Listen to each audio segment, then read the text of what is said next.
د تیرا شاکر صاحب نو مې اورېدلی و او لیدلي مې نه وه دا سندره مې اورېدله چې پاس په تیرا یې واروینه څه نری باران دی باران دی.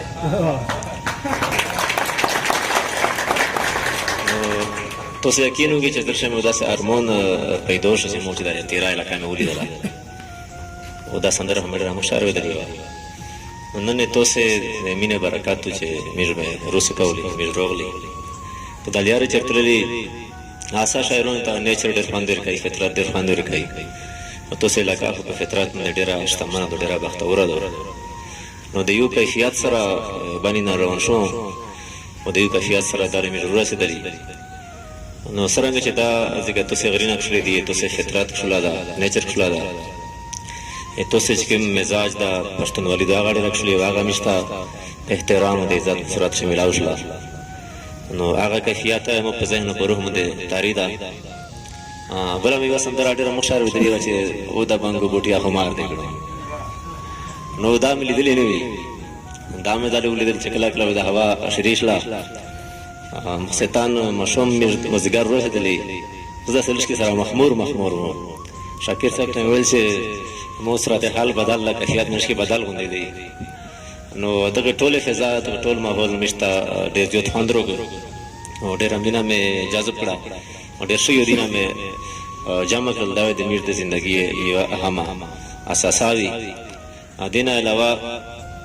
ډېر ښکلي کلامونه مې واورېدل خاص کر چې زلمی کوم نسل د هغه ډېر ښکلی سوچ لري ښکلی اپروچ لري خپله خبره په فني انداز سره په ښکلي انداز سره جمالیاتي انداز سره کوای شي او ضرورت یې د دې خبرې ده چې خپله خبره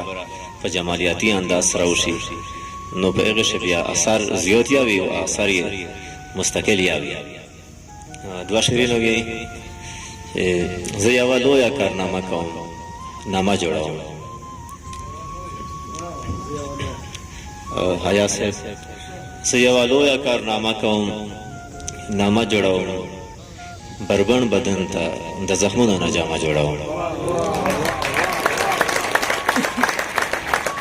زه یوه لویه کارنامه کوم نامه جوړوم بربند بدن ته د زخمونو نه جامه جوړوم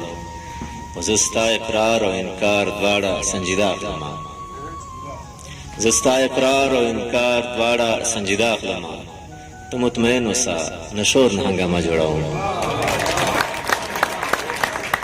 زه ستا اقرار او انکار دواړه سنجیده اخلم ته مطمئن اوسه نه شور نه هنګامه جوړوم. او نور دوه شعرونه دي چې دې له جنت ویستې انسان ته خو غیرت پکار و دې له جنت ویستې انسان له خو غیرت پکار و په دغه ځمکه خو په هر صورت جنت پکار و دې له جنت ویستې انسان له خو غیرت پکار و په دغه ځمکه خو په هر صورت جنت پکار و او دا زندگی د محبت نه عبارت پکار وه دا زندگی د محبت نه عبارت پکار وه او محبت د زندګۍ نه عبارت پکار وه دا زندگی د محبت نه عبارت پکار وه او محبت د زندګۍ نه عبارت پکار وه.